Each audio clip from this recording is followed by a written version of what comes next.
Good evening, everyone. I'm Keertana, and I'm happy to introduce the book Noise Cancellation by academic and poet Jeelam Chatraj.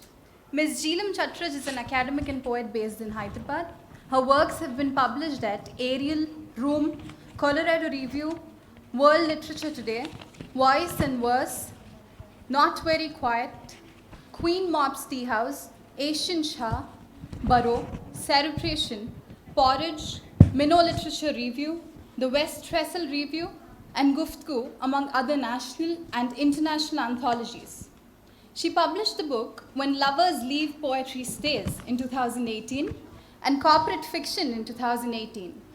She received the CTI Excellence Award in Literature and Soft Skills Development 2019 from the Council for Transforming India and the Department of Language and Culture, Government of Telangana, India. To begin with, I would like to introduce the book. Noise Cancellation, published by India's leading independent publication house, Havakal Publishers, in September 2021, is Jeelam Ma'am's second collection of poetry. This book is an anthology of poems on everyday cultures. It envisions a sustainable consciousness, a way of life where attention is paid to everyday details instead of constant digital alerts. The rich aroma of potatoes and poppy seeds, the beauty of block prints, the pain of a homeless dog, the dilemma of online classes, the joy of growing plants and holding a fistful of wet earth, the sweet and sour waters of Ugadi Pachadi, these become the core of poems, nourishing the mind, body, and soul, weary of the unavoidable chaos of the present world. Eminent poet, writer, activist, Nobel Peace Prize nominee, Ms. Vasant Kannavaran writes, Jeelam is truly a poet rooted in the pain and reality of our turbulent present. And finding the words to nail it, she provides what good poetry should, relief and sanity. Poet Arundhati Subramaniam writes that Jeelam's poems are wry, affectionate, delicately modulated, determined to sing sunward, they map the recurrent and ancient human emotions. Poet Sudeep Sen writes, Noise Cancellation is urgent and sometimes visceral in its evocations. Jeelam Chatraj is an intelligent poet and critic, an exciting young voice to watch out for. The book has been an Amazon bestseller, featured at the Hindu Literary Review, and reviewed by the prestigious Colorado Review, Hong Kong Review, and the Friday Wall. It was released at the historical Nilgiris Library in Ooty and online by Oxford bookstores in Delhi and Kolkata, and now it's here at the Valley of Words Lit Fest. Many congratulations to you, ma'am. We would now move on to have a conversation with ma'am. Thank you, Keertana, for that lovely introduction. Please shoot your first question. So, ma'am, my very first question to you is about the title. Why is it Noise Cancellation? Well, my book is rooted in the everyday cultural details of our lives. And it envisions a sustainable consciousness, that is, how to focus on your actual life and not be distracted by the constant digital alerts that we receive on our various gadgets. That's the noise I'm referring to. Each poem in this collection cancels a certain kind of noise. It's digital, it's capitalism, it's patriarchy at times, it's environmental awareness. There's a idea of Anthropocene, Capitalocene, if anyone is here from those areas. So if you read carefully, each and every poem tries to cancel a noise, so that's the term. But yes, now if you ask me where is the origin, I wanted to buy a pair of headsets, and I was asking my brother that, can you suggest me something? And he said, why don't you go for this, Sony headsets, they have this noise cancellation feature. And when he said that, it just struck me. I'm like, yeah, that's my life right now. It has a lot of background noise. Because noise cancellation feature says that it will cancel background noise and you will hear active listening, okay?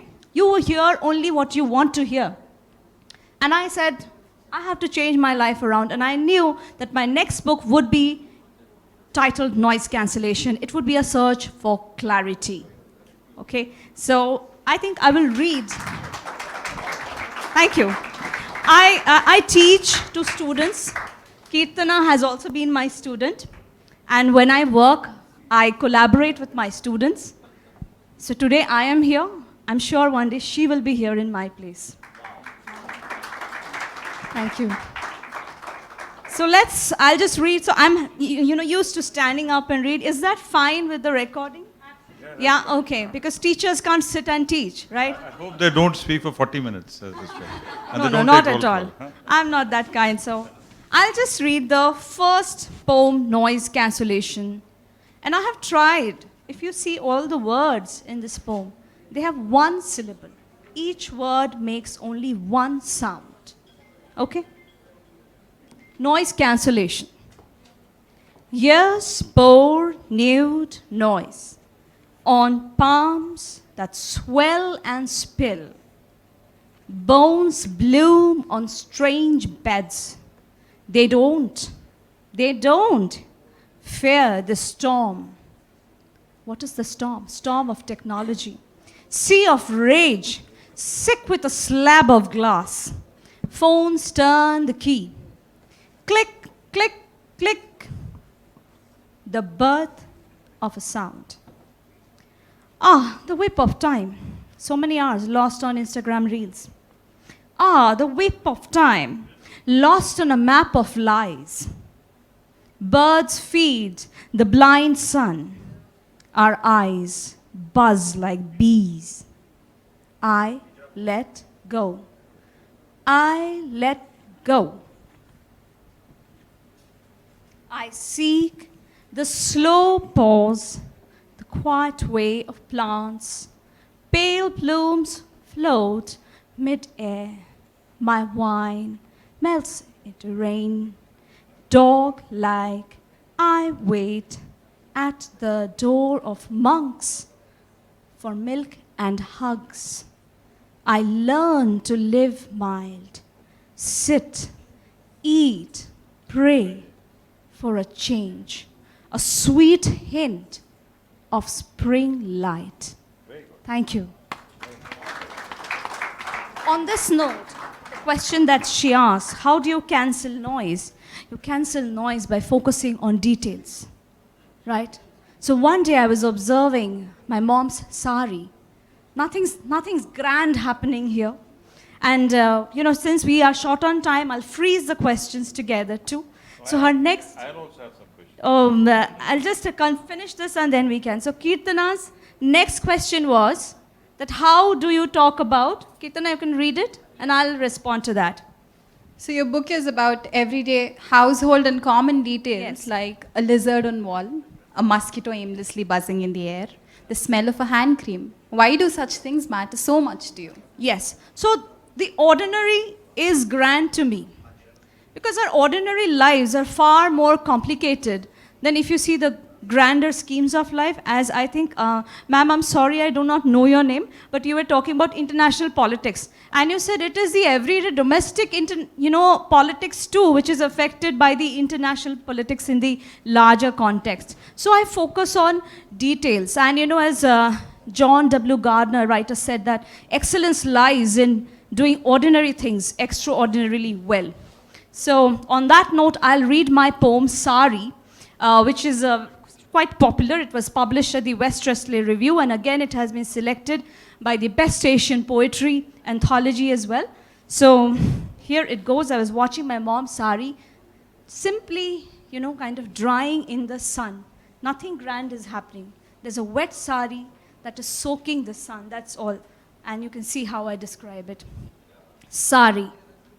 6 yards of soft wetness soak the forenoon sun. Cotton expanse in powder blue, filigreed edges in foregold, puff like sails in sea wind. A voyage into endurance. So much the sari has to tolerate. My mother's sari is a scripture, a flag carrying countries of household truths. She in bed with children. She scrubbing the mossy bathroom walls. She in kitchen, smashing a cockroach to its end. There's love and violence that only the pleats of the sari can tell. Now, so much depends on the bee-loud brilliance of the sari, drifting in fragrant droplets into the air, claiming its share of radiance from farmers, weavers, and men. Their curious figurines melting into a fabric, ripe with moisture and a million perforations. Thank you. Yes, Sanjeev ji. First of all, compliments. Why don't you sit down? Or Should I sit? yeah, otherwise I'll have to stand. I don't like to stand. Yes, please. No, I think the very, very short time that I've had to glimpse through this book, it's also a travelogue.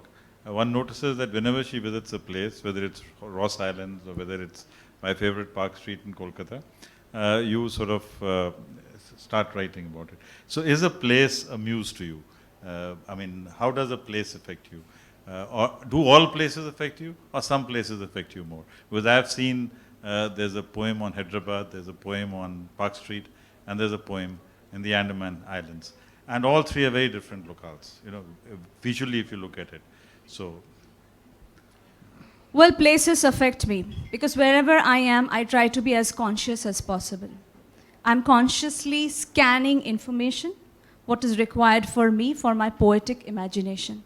So if like today, I've already registered in my mind something, right?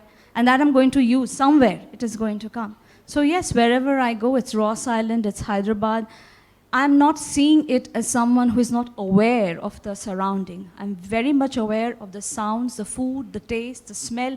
I can't help it, that's how I am. Or maybe that's how artists are, right? When a painter travels, will come here, he will probably look at the color, the beige, the shades, right? He is not going to, or she is not going to be bothered much about the conversation. So in my mind, like when you were also looking at me like this girl is talking, right, sometimes. So I was actually thinking about something, I was like, yeah, look at these lights. I mean, the way, this round, the circle, the structure, it's something is already, kind of happening to me. So yeah, places so I affect me, suggest right. that you read the Ross Island and then you read the Park Street, which will show the contrast Okay, to, all right. to everyone. Yeah, sure. So, all right.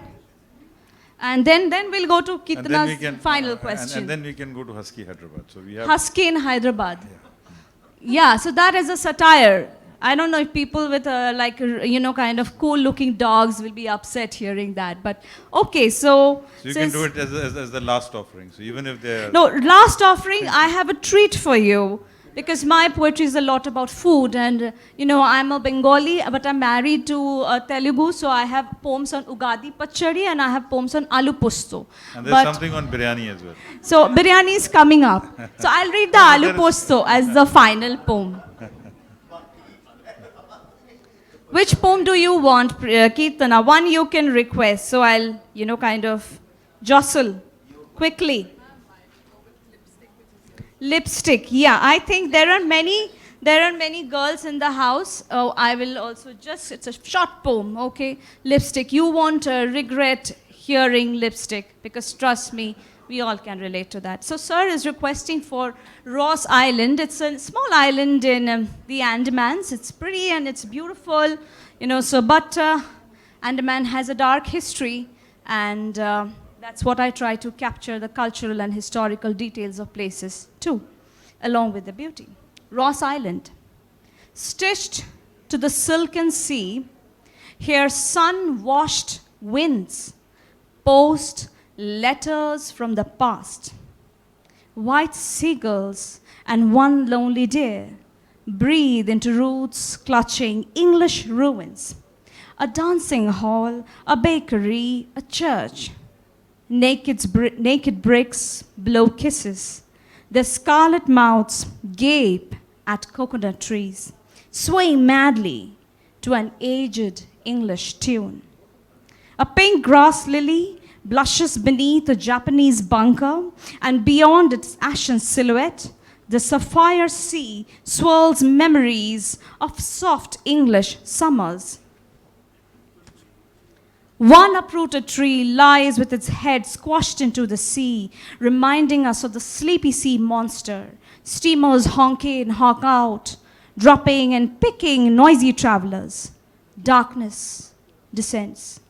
White and black shadows begin their tragedy. Tragedy with T capital. Thank you. Wonderful. I think it's a very sensitive poem and very Yes. good. No, I just one question Yes. before you start on the next one. See, now that the name of Ross Islands has been changed Yes. to Netaji Subhas Island, Yes. would it not have an immediate impact on imagery? Because Sorry, sir? would it have an immediate impact on the next poem that's written there? Because suddenly, you see, it's a very interesting thing. You get so used to identifying a place with a particular name, and then one fine morning the name changes. So does the imagination change with it? Or I mean, you wrote the poem and it was still called Ross Islands. Do you think if you went to visit the place again, and if the name was Subhas Island, would we be able to link it to the fading British sunsets, to the similes, to the imageries?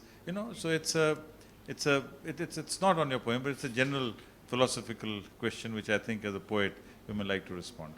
Thank you. That's a very interesting observation and a very tricky question, especially in today's climate. So, where free speech, everyone is free to say what they want to. So, on that note, well, if I go there and it's now, I would definitely not call my poem Netaji Subhas, with all due respect to the name, because it's a little unromantic and it's little not artistic. So maybe, I don't know if I'll call it Ross Island either, or I'll find a new name altogether. If my editor is too cautious and says that, since we live in the age of censors and we all have to be very, careful that we are correct. Okay, and we have to be careful about our duties as citizen and artist at the same time, which is so ambiguous. So I'll sign off. But you're speaking as you go along. I'll find an ambiguous but a beautiful title maybe at that point. Okay, all right. No, there will be a poem, but it will be something else maybe. I don't know. How can I really guess? I mean, I can become a different person by that. It just came to my mind when you Yes. would. Thank you, So let's have Park Street now. Yes, so Park Street. All right. So Park Street, I think since we're short on time, sir, We're not we can really short skip on time. that. We can go on Yeah. till 7 o'clock and then. Really? Because Even later. I Ajay pity said all we of can- you. You're sitting there and you have to listen. They're waiting for dinner. You listening. see. Don't worry. No dinner will be served unless.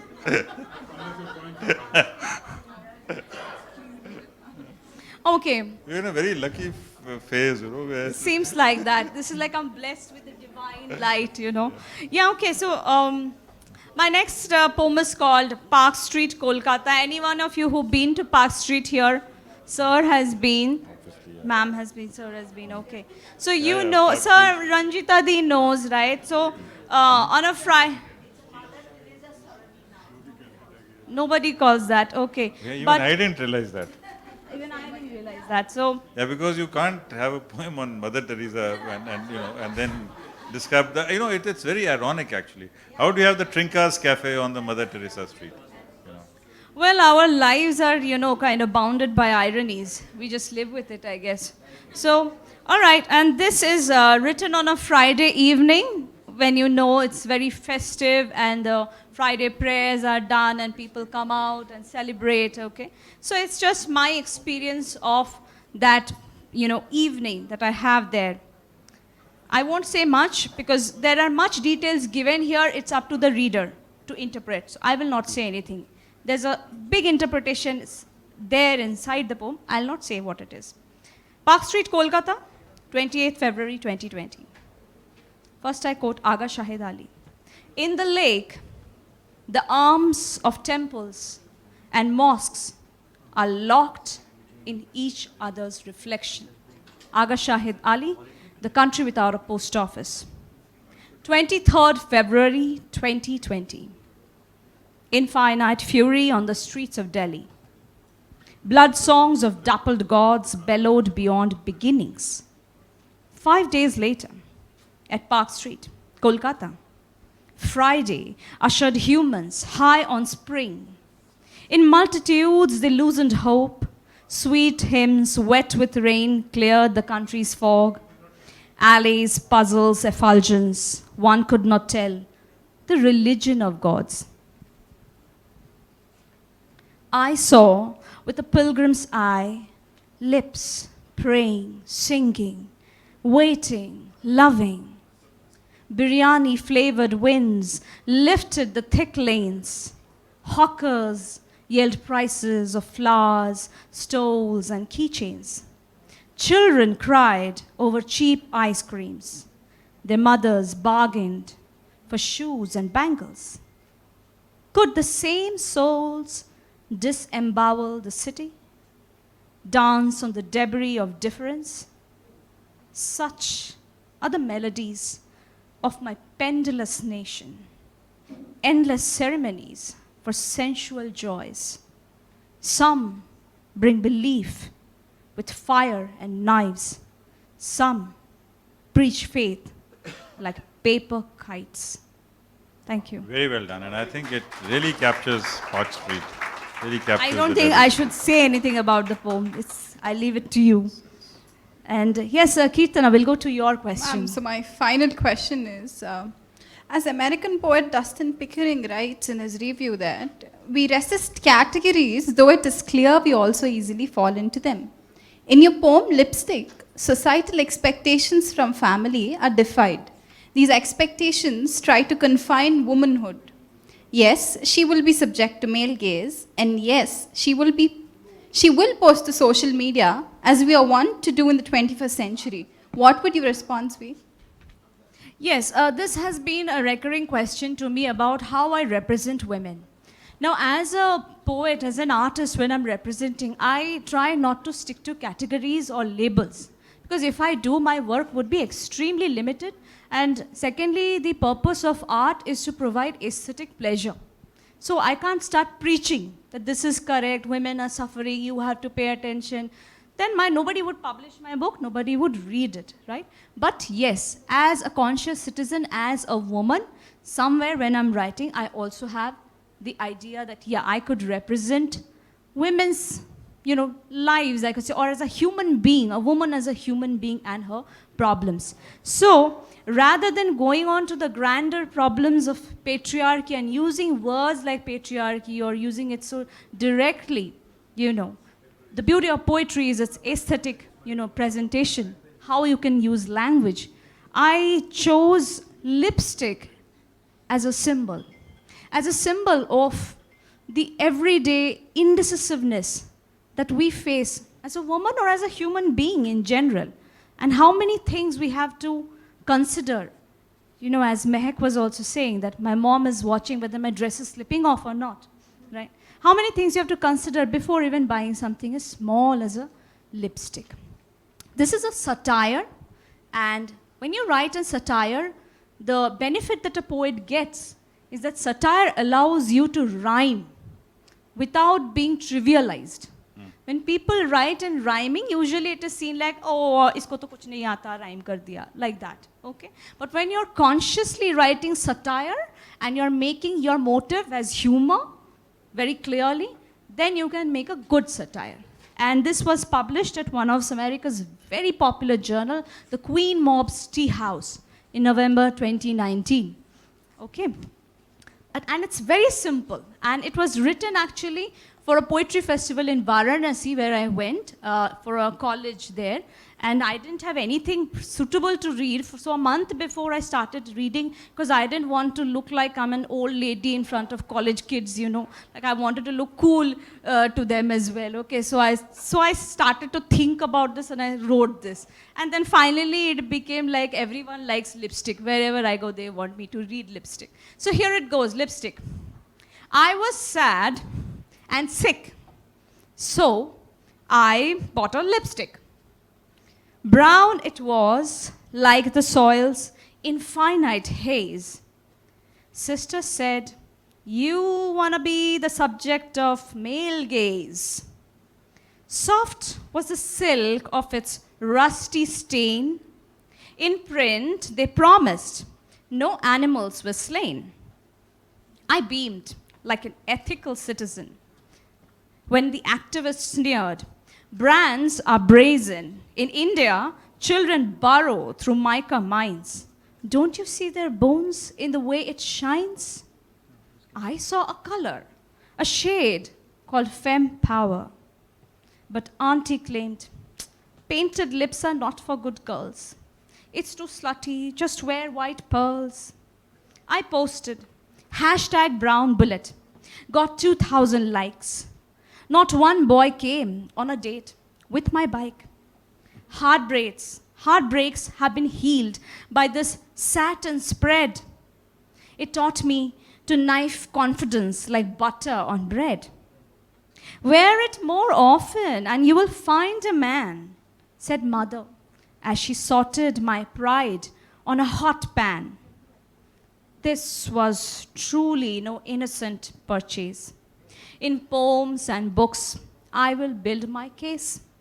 Until then, I remain a brown girl, allergic to pink, mumbling confessions to a sparkling kitchen sink. Thank you. It's wonderful. Excellent. Excellent.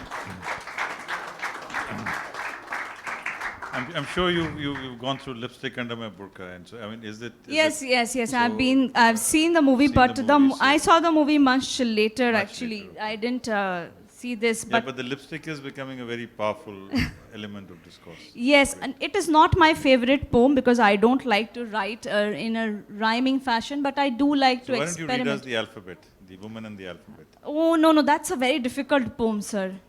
So, That's like, yeah, means that's a hard poem. I don't want to be hard on my audience. Like, you know, I'll read. I think we can Okay, the last- conclude the last last poem. two poems. Kirtana, your questions are done, I guess, right? Yes, ma'am, I'm done. Okay, thank you so much, Kirtana. Thank you so much, Sanjeev ji. So I will read the first poem. You know, I'll tell you a trick. If you really want to know a book, it's a short story, it's a poetry especially, read the first poem and the last poem. You will get a connectivity. In my book also it is there. I didn't know that. But after I found out this trick, I found there's a very deep connectivity. This was told to me by a reader. In the first poem, I mentioned my father. And coincidentally, I mentioned my father in the last poem too. So one reader said that. So his interpretation was that, you know, there is a deep emotional longing. That is that you have the noise of emotions and you are looking for some clarity in your emotions. So probably that's the link. So I'll read the first poem of the book. It's called Aloo Posto. It's a comfort food, Bengali comfort food, where you cook aloo in poppy seeds. Bengalis in the house. Yeah, so anyone, if you're a Bengali friend, please ask them to make this for you. Aloo Posto. Okay? Aloo posto. Imagine a mustard afternoon. The kitchen, barefoot on summer's breath. Newspapers mumbling between Baba's thick fingers, and you, beneath the high blue Bengal sky, wait moist for gorom bhat, biuli dal, aloo posto. It's no gourmet trick and delight, but a famished melody of ancient wives. The slow hum of poppy seeds grounded to a mellow warmth by Kajer Mashi on the Sheel Noda, she dripping beads of clear water on the wet stone, wafting fragrance of love, sleep, and war.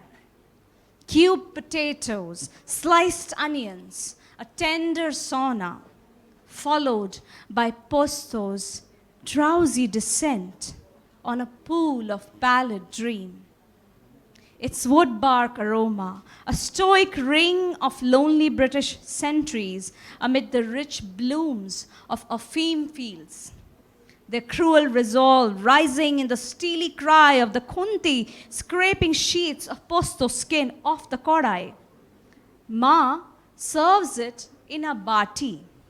A glazed green chili punctures the air, crisp with the nutty whiff of onion seeds on posto's soft, swollen belly. This is what you came home for, a distilled escape from the tandoors, tarkas, the measured spoons of corporate dining.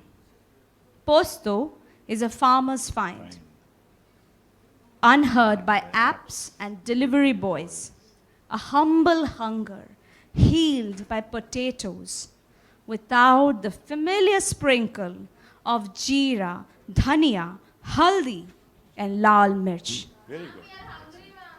Come over to my house, I'll make you aloo posto. Everyone's invited. Thank you, ladies and gentlemen. Absolutely You've wonderful. been a great audience. Absolutely great. If you like my work, you can purchase a copy at Amazon, because at the end of the day, books need to be sold. That's why we all are here. So help the publishing industry, and I'm sure you will gain a lot by this. It won't be a waste of an investment. Thank you. Thank you so much. Thank It you, was sir. Very wonderful. Thank you for the opportunity. Thank you so much. Great, great, great, great.